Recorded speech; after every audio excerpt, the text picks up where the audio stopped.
Hello friends, आज class 10 का next chapter start हो रहा है इलेक्ट्रिसिटी। इलेक्ट्रिसिटी जो है इस मॉडर्न टाइम में very important source of energy है, जो कि हमारे घरों में किस तरीके से इलेक्ट्रिक करंट फ्लो करता है हम लोग ये जानेंगे इस चैप्टर में। और चार्जेस किस तरीके से कंडक्टर्स में एक पॉइंट से दूसरे पॉइंट मूव करते हैं हम इसको जानेंगे। तो इलेक्ट्रिसिटी क्या है? Electricity is the branch of physics in which we study the flow of charges. Electricity physics की वो ब्रांच है जिसमें हम लोग चार्जेस के फ्लो के बारे में स्टडी करते हैं। तो इलेक्ट्रिसिटी क्या है? एक study of flow of charges. Charges के फ्लो के बारे में जब हम लोग स्टडी करते हैं उसे क्या कहेंगे? इलेक्ट्रिसिटी। इलेक्ट्रिसिटी दो टाइप की होती है। क्या होती है? First static electricity, static electricity, और दूसरा क्या है? Current electricity. ठीक, करंट इलेक्ट्रिसिटी। अब स्टैटिक इलेक्ट्रिसिटी किसे कहेंगे?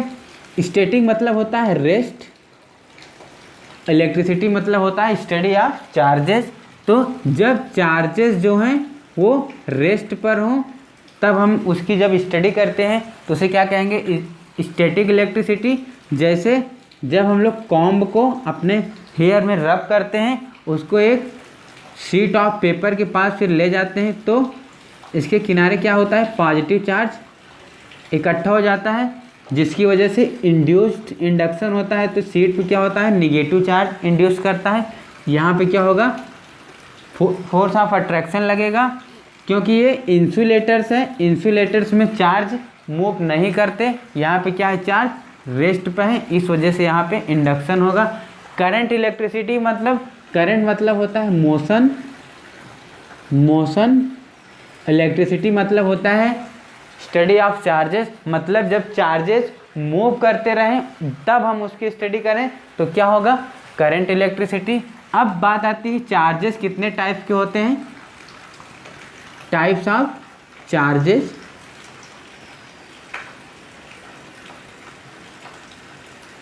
टाइप्स ऑफ चार्जेस में कितने टाइप के चार्ज होते हैं? एक पॉजिटिव चार्ज होता है, पॉजिटिव चार्ज, जिसको हम लोग प्लस क्यू से डिनोट करते हैं। दूसरा होता है निगेटिव चार्ज, निगेटिव चार्ज के हम लोग माइनस क्यू से डिनोट करते हैं। ठीक, अब जब ये दो चार्जेज हों, पॉजिटिव चार्ज और ये पॉजिटिव चार्ज, मतलब similar charges repel each other. जैसे प्लस क्यू है, प्लस क्यू है, इनके बीच में क्या होगा? रिपल्सन होगा। ये चार्ज इसके अपोजिट डायरेक्शन में मूव करेगा, ये भी इसके अपोजिट डायरेक्शन में मूव करेगा, मतलब यहाँ पे क्या हो रहा है? रिपल्सन हो रहा है। जब चार्जेस अपोजिट हों, opposite charges are attracts each other. तो यहाँ पे क्या हो रहा है? अट्रैक्शन हो रहा है। ये हो गया बेसिक नॉलेज चार्जेस के बारे में। अब दो टर्म्स हैं, इलेक्ट्रिक पोटेंशियल किसे कहते हैं और पोटेंशियल डिफरेंस किसे कहते हैं। जब इन्फिनिटी से कोई यूनिट पॉजिटिव चार्ज को किसी एक पॉइंट पर ले जाने में जितना वर्क लगा उसी को क्या कहते हैं? इलेक्ट्रिक पोटेंशियल कहते हैं।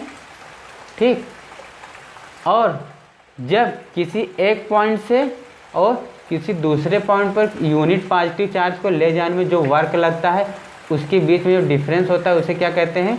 पोटेंशियल डिफरेंस कहते हैं, पोटेंशियल डिफरेंस कहते हैं। ये हो गया। अब इलेक्ट्रिक पोटेंशियल की डिफिनेशन हम लोग जान लेते हैं कि इलेक्ट्रिक पोटेंशियल की डिफिनेशन क्या है। इलेक्ट्रिक पोटेंशियल की डिफिनेशन क्या है? इलेक्ट्रिक पोटेंशियल को आप सिर्फ पोटेंशियल भी कर सकते हैं। Electric potential at a given point in electric field is defined as the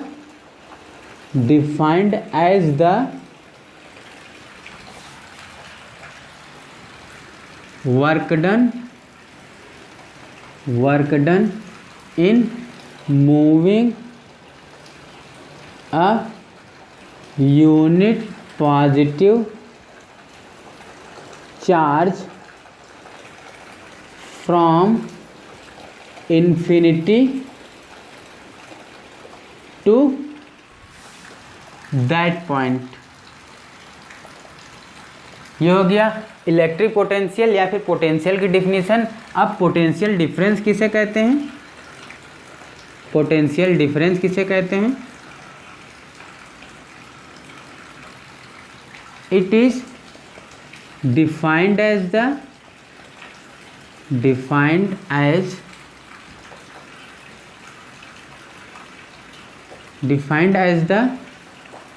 work done in moving unit positive charge from one point to another point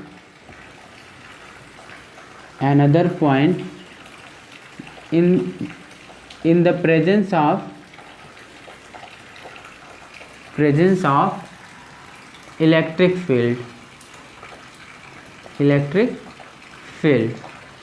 ये हो गया पोटेंशियल डिफरेंस की डिफिनीशन। पोटेंशियल डिफरेंस का जो formula होता है वो क्या होता है? Work done upon quantity of charge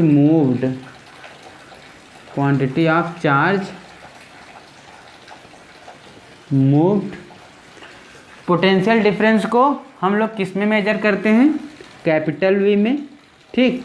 work done को डब्ल्यू में और क्वांटिटी ऑफ चार्ज को क्यू में। तो वी की जो एसआई यूनिट होती है पोटेंशियल डिफरेंस की, उसे क्या कहेंगे? वोल्ट कहते हैं।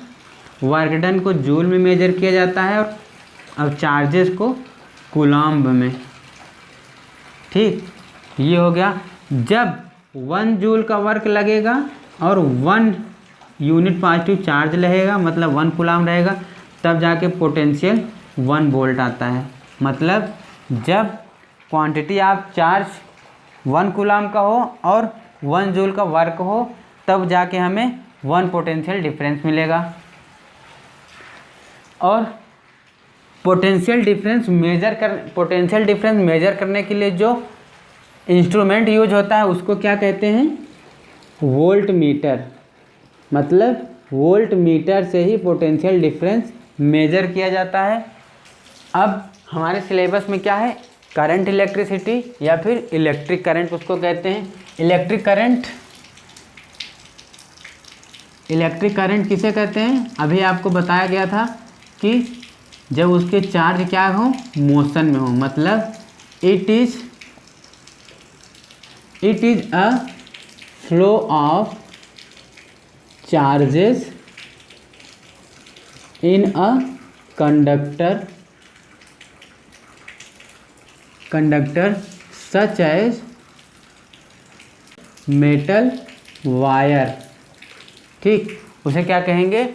इलेक्ट्रिक करंट कहेंगे। मतलब जैसे ये वायर है, अगर इसमें से चार्ज मूव कर रहा है तो उसको क्या कहेंगे?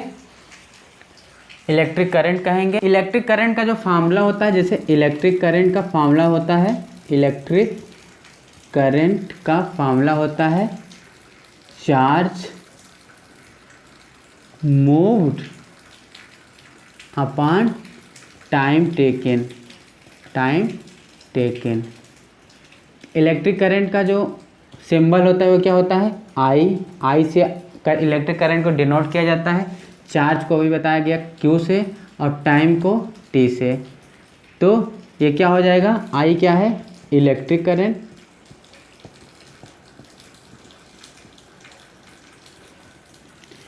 क्यू को चार्ज नाम दिया गया है और टी क्या है आपका, टाइम टेकन है।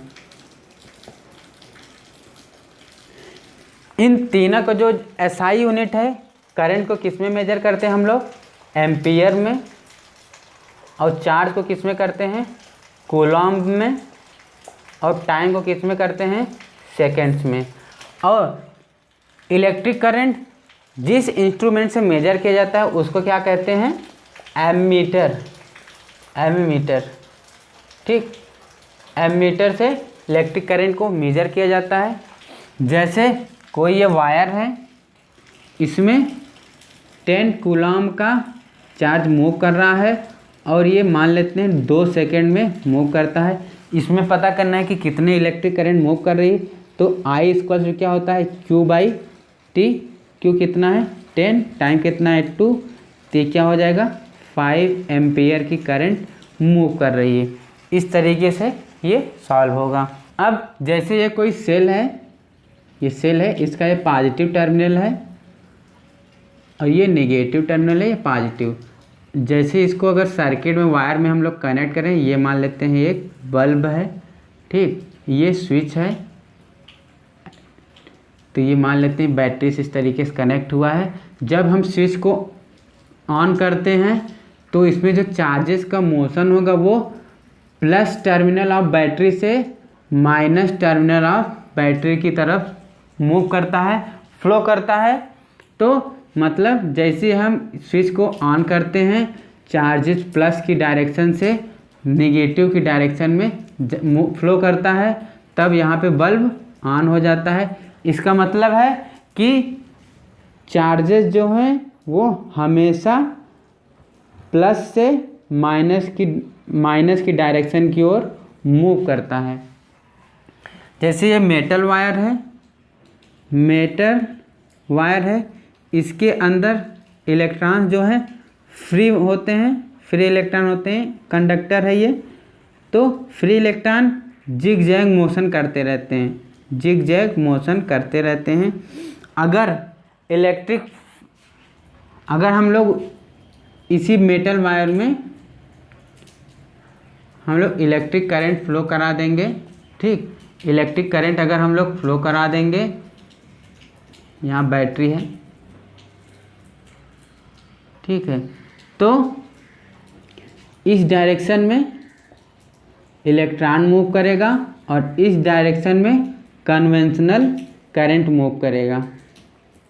कन्वेंशनल करंट का डायरेक्शन उसके अपोजिट रहेगा, ये प्लस ये माइनस, चार्ज इधर की तरफ मूव करेगा। सर्किट डायग्राम के कुछ सिंबल्स हैं, जैसे ये क्या है, रेजिस्टेंस है, ठीक, ये रेजिस्टेंस है, और ये वायर है,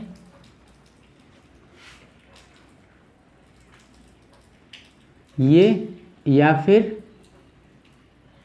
इस तरीके से ओपन सर्किट है, ओपन स्विच है, ये ओपन स्विच है, ठीक। जब इसी स्विच को इस तरीके से या फिर इस तरीके से कर दिया जाती है, क्लोज्ड स्विच है, स्विच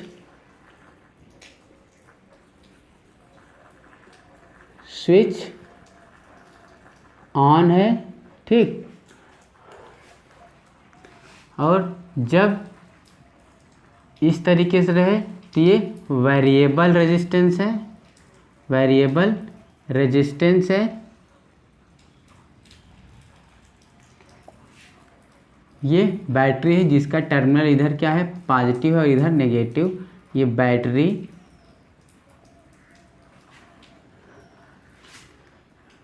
ये क्या है, एमीटर है, ये प्लस ये माइनस। एमीटर जो है इलेक्ट्रिक करंट को मेजर करता है, जबकि ये क्या है, वोल्ट मीटर। वोल्ट मीटर किसको मेजर करता है, पोटेंशियल डिफरेंस को मेजर करता है। ये जैसे वायर है, इसके ऊपर से अगर इस तरीके से सिंबल बनाया गया है तो इसका मतलब है कि ये तार बिना इसको टच किए हुए वो एक दूसरे को क्रॉस कर रहा है, क्रॉसिंग वायर। ये क्या था आपका, एमीटर था, एमीटर, और ये वोल्ट मीटर था। फिर इसको हम लोग इस तरीके से बल्ब बनाते हैं। बल्ब, इन सभी सिंबल्स की मदद से हम लोग एक कंप्लीट सर्किट ड्रा करेंगे। जैसे यहाँ पे क्या है, एमीटर है, ठीक, ये क्या है, रेजिस्टेंस है, रेजिस्टेंस के पैरेलल में वोल्ट मीटर कनेक्ट होता है। ये पॉजिटिव टर्मिनल बैटरी के है, नेगेटिव। अब यहाँ पे क्या है, स्विच है, यहाँ पे मान लेते हैं बल्ब लग गया इस तरीके से। जब हम लोग स्विच को ऑन करते हैं, मतलब जब स्विच को ऑन करते हैं तो क्या हो गया, जो चार्जेस होंगे वो प्लस से लेके, प्लस किस से लेके ये माइनस की तरफ मूव करेंगे इस डायरेक्शन में। तो ये एमीटर कनेक्ट हुआ है। एमीटर जो है कनेक्टिंग वायर्स के साथ सीरीज में कनेक्ट होता है, जबकि ये रेजिस्टेंस है, रेजिस्टेंस के पैरेलल में वोल्ट मीटर कनेक्ट होता है। क्यों कनेक्ट होता है, क्योंकि जब रेजिस्टेंस बहुत ज़्यादा होगा, और ये बल्ब है, ये स्विच है, ये बैटरी है, और ये जो है कनेक्टिंग वायर्स हैं।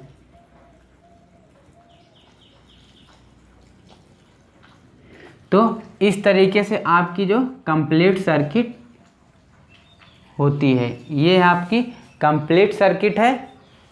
अब इस चैप्टर का जो मेन कॉन्सेप्ट है वो आता है, क्या है वो, ओम्स लॉ। ओम्स लॉ, ठीक।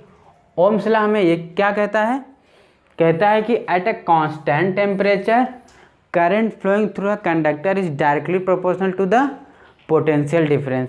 मतलब जैसे कोई ये कंडक्टर है, इसमें से जो करंट फ्लो कर रही है वो किसके प्रोपोर्शनल होगी, इसके पोटेंशियल डिफरेंस के, किस टेम्परेचर पे, एट अ कांस्टेंट टेम्परेचर, ठीक, कांस्टेंट टेम्परेचर। तो ओम्स लॉ क्या कहता है, at a constant temperature, constant temperature current flowing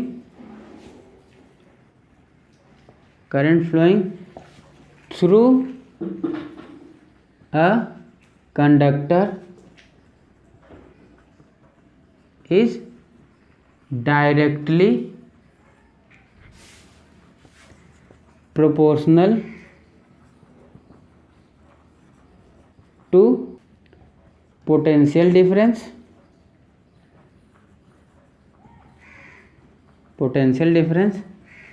across its ends। इसके एंड्स पर जो भी करंट होगी वो इसके पोटेंशियल डिफरेंस के प्रोपोर्शनल होगी। मतलब I is directly proportional to V, या फिर आप इसको इस तरीके से भी लिख सकते हैं कि V प्रोपोर्शनल टू I। जब कांस्टेंट आप प्रोपोर्शनलिटी आप लोग हटाएंगे तो क्या होगा, एक कांस्टेंट आ जाएगा R, और ये I। R को क्या कहते हैं, रेजिस्टेंस कहते हैं, ठीक। तो वो अकॉर्डिंग टू ओम्स लॉ आपके पास क्या फॉर्मूला आ गया, V equals to I into R। मतलब पोटेंशियल डिफरेंस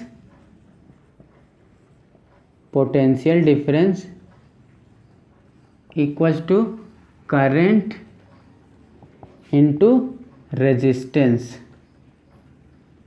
ये आ गया। अगर आप करंट निकालेंगे I equals to V by R, ठीक, ये भी फार्मूला हो सकता है। इसका मतलब है करंट किस पे डिपेंड कर गई, करंट जो है directly proportional to potential difference हो गया, फिर current direct inversely proportional to resistance हो गया।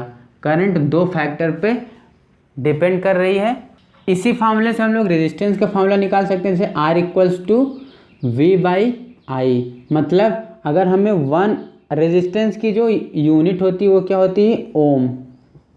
ओम का सिंबल किस तरीके से रहता है, इस तरीके से। तो अगर हमको ये देखना है कि 1 ओम का रेजिस्टेंस कब लगेगा, तो 1 ओम का रेजिस्टेंस तब लगेगा जब 1 वोल्ट का पोटेंशियल डिफरेंस हो और 1 एम्पियर की करंट फ्लो कर रही हो, तब जाके 1 ओम का रेजिस्टेंस लगेगा। जैसे कोई ये सर्किट है, ठीक, यहाँ पे बल्ब लगा हुआ है और ये बैटरी है, ये रेजिस्टेंस है। इस सर्किट में टोटल 10 एम्पियर की करंट फ्लो कर रही है और इसमें पोटेंशियल डिफरेंस कितना है, पोटेंशियल डिफरेंस कितना है बैटरी का, पोटेंशियल डिफरेंस बैटरी का कितना है, 60 वोल्ट। तो आपको इसमें पता करना है रेजिस्टेंस कितना है। तो रेजिस्टेंस का फार्मूला क्या होता है, V/I। V कितना है 60, I कितना है 10, तो 10 रेजिस्टेंस कितना हो गया 6 ओम। इस तरीके से आप न्यूमेरिकल्स सॉल्व कर सकते हैं। अब अगर हमको I और V में ग्राफ बनाना है वो किस तरीके का बनेगा, जैसे ये मान लेते हैं एक्स एक्सिस है, एक्स एक्सिस की डायरेक्शन में क्या रहेगा, potential difference, potential difference, potential difference को V से मेजर करते हैं और इस डायरेक्शन में क्या रहेगी, करंट रहेगी, करंट को I से डिनोट करते हैं। अब क्या था उसका relation, V equals to IR, I को रिलेशन क्या था, V इक्वल्स टू IR, ठीक। R जो है कांस्टेंट था, अगर हम Y को एज्यूम कर लें Y और I को एज्यूम कर लें X, R जो है कांस्टेंट K मान लें, तो Y इक्वल्स टू KX। ये किस तरीके का ग्राफ होता है, एक स्ट्रेट लाइन का ग्राफ होता है जो कहाँ से पास करता है, ओरिजिन से। वो इस तरीके से ये ग्राफ बनेगा जब हम दो पॉइंट के बीच में पोटेंशियल डिफरेंस लेंगे। जैसे ये पॉइंट A है और ये पॉइंट B है, अगर यहाँ का पोटेंशियल V1 है, यहाँ का V2 है, इनके बीच में पोटेंशियल डिफरेंस हो जाएगा वो V1 इंटू V2, जो कि हमें ये पता चल जाएगा। अब बात आती है कि रेजिस्टेंस जो है किस किस फैक्टर्स पे अफेक्ट करता है, मतलब factor affecting the resistance of a conductor.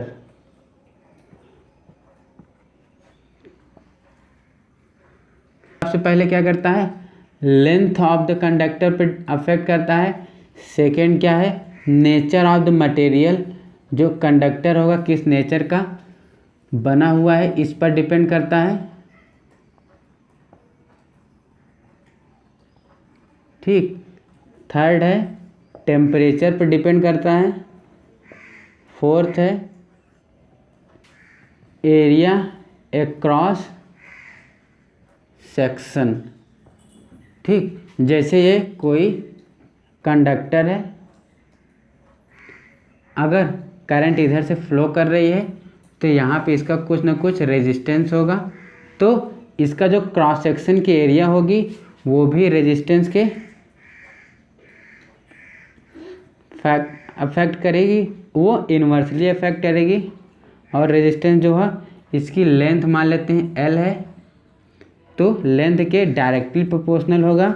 इन चारों फैक्टर्स पे रेजिस्टेंस डिपेंड करता है। अगर ये इसको हम फर्स्ट मान लें और इसको सेकंड मान लें, तो फर्स्ट एंड सेकंड से आपको क्या मिल गया, रेजिस्टेंस जो किस पे डिपेंड कर गया, लेंथ अपान एरिया पे।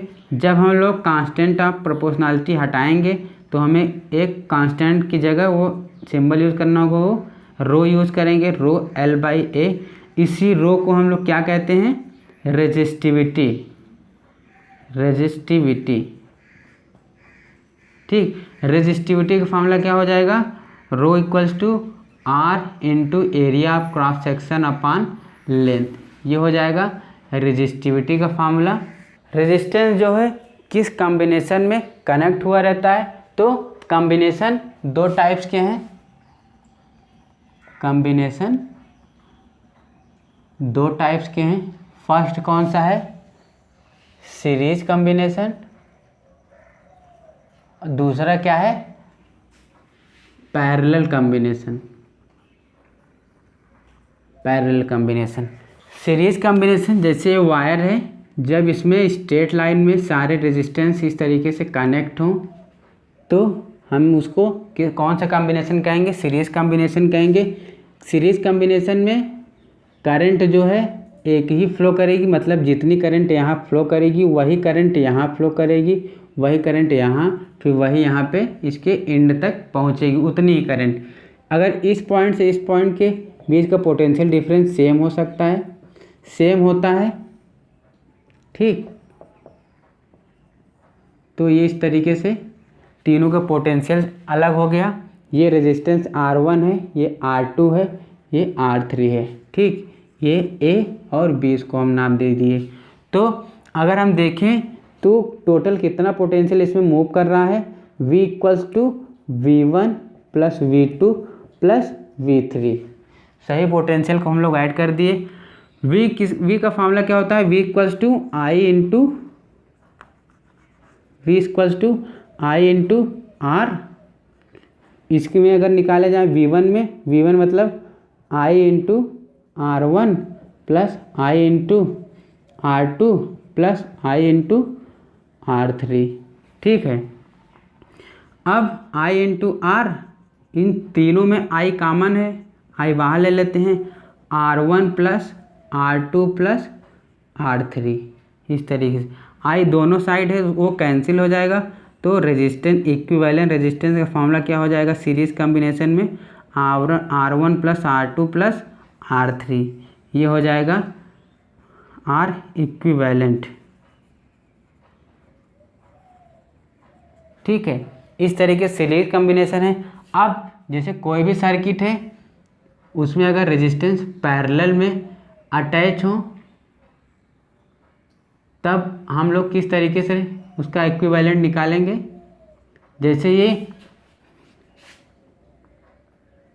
जैसे हमने दो को कनेक्ट किया है, अगर इसी तरीके से नीचे कनेक्ट रहें, जितने भी कनेक्ट हो सकते हैं पैरेलली, उसका कॉम्बिनेशन इसी तरीके से निकलेगा। जैसे मान लेते हैं हम यहाँ पे दो रेजिस्टेंस का ही कॉम्बिनेशन निकालेंगे, ये A है, ये B है, ठीक।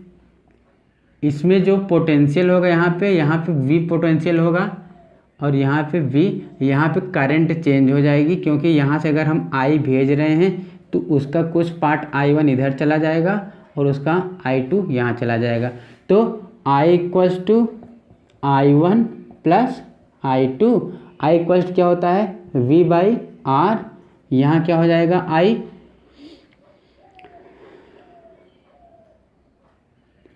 V by R1 plus V by R2।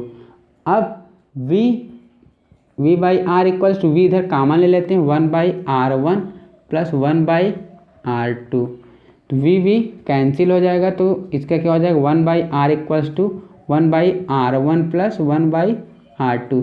ये R इक्विवेलेंट का फार्मूला आ गया। या फिर दो रेजिस्टेंस जब रहते हैं तो उसका R इक्विवेलेंट फार्मूला क्या होता है, R1 R2 अपान R1 प्लस R2 अपान R1 R2। ये रेजिस्टेंस, इक्विवेलेंस रेजिस्टेंस का फार्मूला आ गया जब रेजिस्टेंस जो है वो पैरेलल में अटैच हो।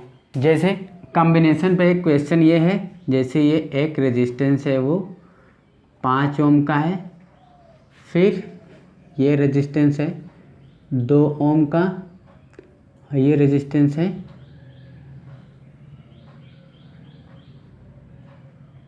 6 ओम का,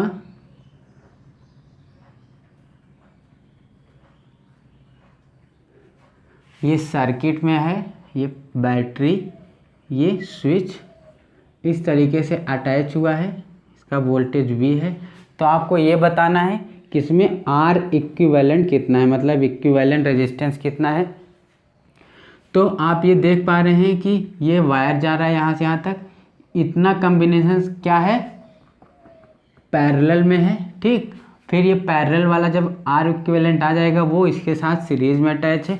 तो सबसे पहले हम उसको सॉल्व कर लेते हैं। तो उसका क्या हो जाएगा, 1/R इक्विवेलेंट, ये पैरेलल के केस में है, जो पैरेलल वहाँ पे है, क्या हो जाएगा 1/R1 प्लस 1/R2, तो 1/2 प्लस 1/6 क्या हो जाएगा 3 प्लस 1/6, 5/6। तो R इक्विवेलेंट कितना हो जाएगा 6/5, दैट इज 1.2 ओम, इतना हो गया। अब इसका जो इसकी जगह जो पैरेलल लिखा है इसकी जगह हम लोग क्या लिख सकते हैं, एक स्टेट में रेजिस्टेंस लिख सकते हैं जिसकी वैल्यू क्या दी हुई है 1.2 ओम दिया हुआ है। तो ये दोनों अब रेजिस्टेंस किस कॉम्बिनेशन में अटैच हो गए, सीरीज के। तो इनका जो इक्विवेलेंट आएगा तो क्या होगा, R equivalent equals to R plus R2, 5 plus 1.2 that is 6.2 ohm, इसका फाइनल आंसर है। इस तरीके से हम लोग कॉम्बिनेशन सॉल्व करते हैं। अब हमको ये जानना है कि हमारे घर में, हमारे डोमेस्टिक लाइफ में जो वायरिंग होती है किस कॉम्बिनेशन में होती है, सीरीज होती है या पैरेलल। तो हमारे जो डोमेस्टिक में होती है, हमारे घरों में जो वायरिंग होती है वो पैरेलल कॉम्बिनेशन में होता है।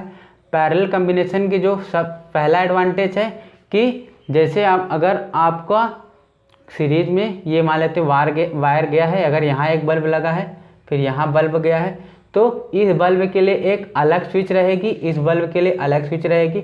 अगर कोई डिफेक्ट आता है तो ये बल्ब ऑफ हो जाता है, लेकिन उसका एडवांटेज ये रहता है कि बाकी जितने भी बल्ब या फिर जितने भी एप्लायंस लगे रहते हैं वो बंद नहीं करते हैं।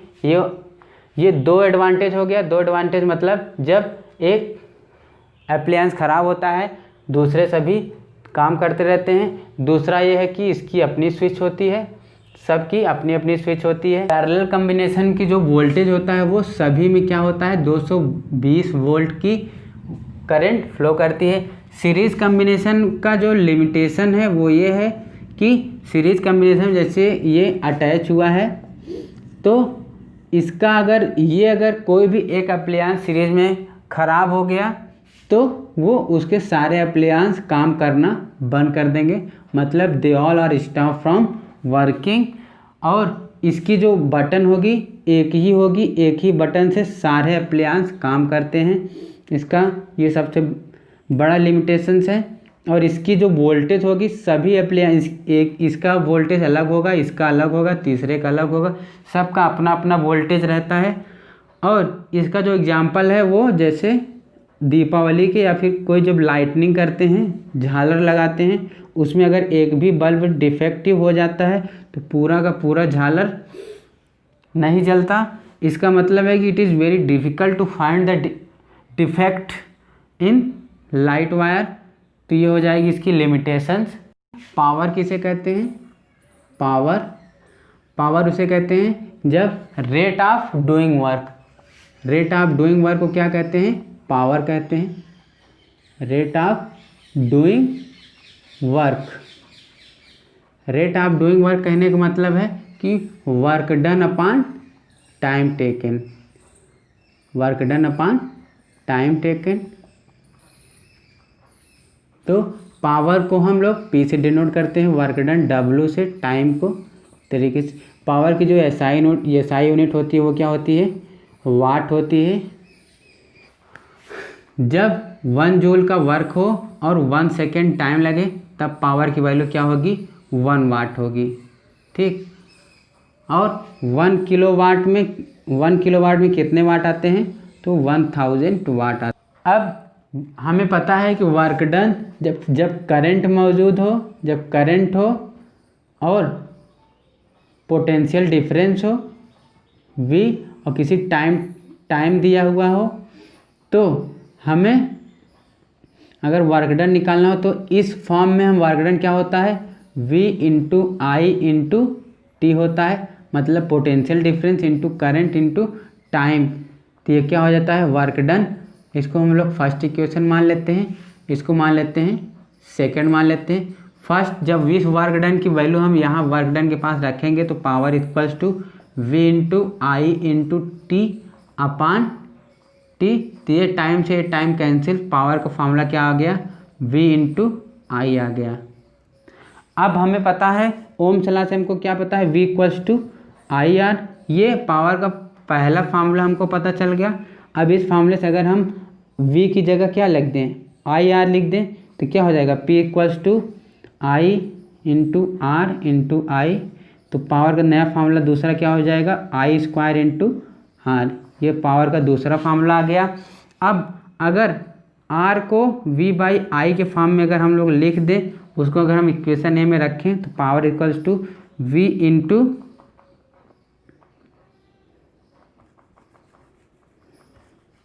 अब अगर हम लोग आई को किस फॉर्म में लिख दें, V बाई आर के फॉर्म में लिख दें, ठीक। तो हम लोग क्या देखें, पावर का जो तीसरा फॉर्मूला तैयार होता है वो क्या हो जाएगा, V into V by R. तो पावर का जो तीसरा फॉर्मूला है V स्क्वायर अपान आर, ये तीसरा फार्मूला तैयार हो गया। मतलब पावर का जो फर्स्ट फार्मूला है वो पोटेंशियल डिफरेंस इंटू करंट है, दूसरा फार्मूला है कि करंट स्क्वायर इंटू रेजिस्टेंस है, और थर्ड है potential difference square upon resistance. ये तीनों पावर के फार्मूला हो गए। Commercial unit of power, commercial unit of power किसे कहते हैं,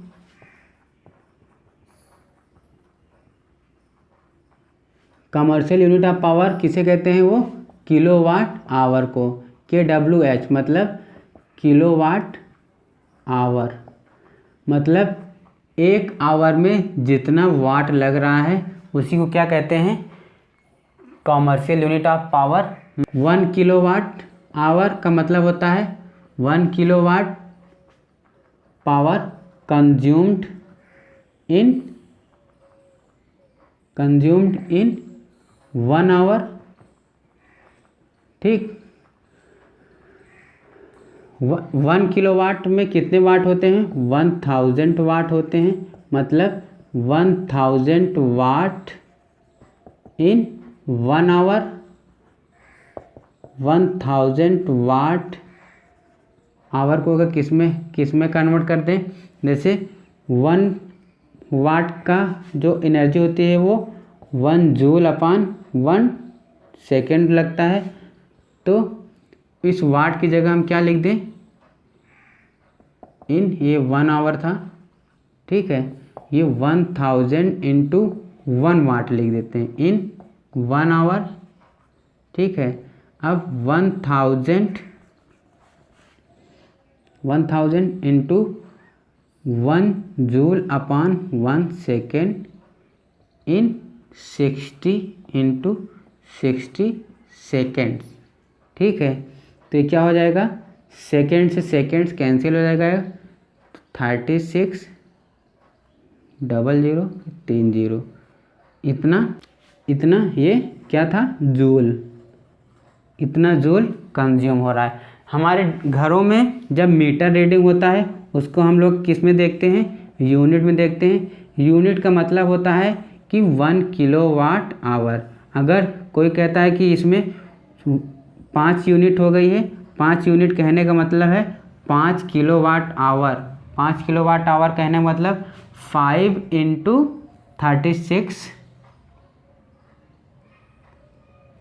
36 लाख, ठीक, जूल। इतनी एनर्जी कंज्यूम हुई है हमारे मीटर में। पावर का एक दूसरा फॉर्मूला भी है, power equals to energy consumed upon time taken, energy consumed upon time taken, ठीक। मतलब P equals to E by T, ये होगा पावर का एक दूसरा फार्मूला है। इस फार्मूले से भी क्वेश्चंस आते हैं। अब नेक्स्ट हेड है हम लोग की heating effect of current, heating effect of current. Heating effect of current मतलब जब हम लोग किसी हाई रेजिस्टेंस वाले सब्सटेंस में या फिर वायर में, जैसा कि फॉर एग्जांपल नाइक्रोम वायर। इस टाइप के वायर में जब हम लोग इलेक्ट्रिसिटी को पास कराते हैं, इसमें क्या होता है, हाई रेजिस्टेंस होता है। हाई रेजिस्टेंस होने की वजह से ये जो वायर होता है वो रेड कलर की होता है। रेड कलर होता है मतलब इसमें अमाउंट ऑफ हीट एनर्जी ज़्यादा इवॉल्व होती है, तो उसी को क्या कहते हैं, हीटिंग इफेक्ट ऑफ करंट। इसके जो सिस्टमेटिक डेफिनेशन है वो है कि when electric current is passed through a high resistance wire like nichrome की तरह, then it produces large amount of heat and resistance wire becomes red. मतलब जब हम उसमें से इलेक्ट्रिक करंट को पास कराते हैं तो वो रेड कलर का हो जाता है और उसमें से ज़्यादा हीट एनर्जी रिलीज होती है। फॉर एग्जांपल्स, जैसे हम लोग इलेक्ट्रिक आयरन या फिर जब कपड़ा प्रेस करते हैं उसमें इलेक्ट्रिक आयरन, उसके अंदर नाइक्रोम वायर रहता है, वो हीट होने की वजह से ही कपड़ा आयरन होता है। सेकंड है हीटर, रूम हीटर, उसमें भी जो वायर लगा रहता है उसमें भी हीटिंग इफेक्ट ऑफ करंट होता है। गीज़र भी होता है, गीज़र एक एग्जांपल है। इस तरीके से बहुत एग्जांपल्स हैं जो हीटिंग इफेक्ट ऑफ करंट को शो करते हैं। इस तरीके से चैप्टर आपका ख़त्म होता है।